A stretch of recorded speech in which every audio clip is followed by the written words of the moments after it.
The Indian Armed Forces invaded and occupied Jammu and Kashmir on October the 27th, 1947. But the instrument of accession that was presented to the international community and to the people of Jammu and Kashmir and Pakistan was false. It was a fake document which was drafted by Indian politicians, but it was never signed by the Maharaja of Kashmir. And many authors, international authors, have challenged India to produce that document, which it calls Instrument of Accession. So I think that despite all their efforts, nobody has accepted that the invasion of India was a legitimate accession of the territory of Jammu and Kashmir with India. On the contrary, as a matter of fact, this was an artificial union between the people of Jammu and Kashmir, one part of the Jammu and Kashmir, because we also have Azad Jammu and Kashmir, and the Indian Union. This was an artificial merger, and it has remained disputed and artificial up to this day. Another aspect that I want to highlight is that this instrument of accession violates the terms and conditions laid down in the Indian Independence Act of 1947. And in addition to that, I would also point out that there are a dozen resolutions, United Nations resolutions, which declare this territory as disputed territory, the entire state of Jammu and Kashmir.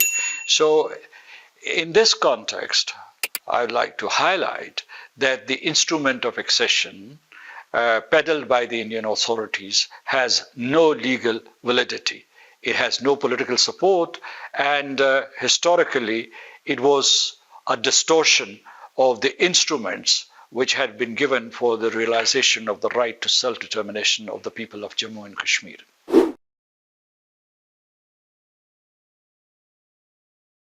In August 2019, India once again invaded the Indian occupied Jammu and Kashmir, incarcerated the entire territory, and turned this territory into an open prison.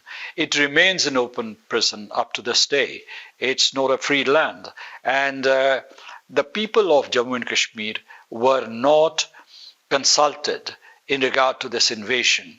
I think that this brutalization of the people of Jammu and Kashmir was reported worldwide, and the people of the territory are captives, as a matter of fact, in their own homeland, and they are silent for the time being, although there are eruptions and rebellions from time to time within the territory, but they haven't accepted India's unilateral occupation of the territory, reoccupation of the territory. The demographic changes are a violation of the Geneva Conventions, also other international instruments which do not allow that an occupying authority should move populations either out of that occupied territory or inside that occupied territory. They want to change the demographic balance in order to reduce the majority of the Muslim population there, but they haven't succeeded. But they have not been able to change the Muslim character of the occupied territory.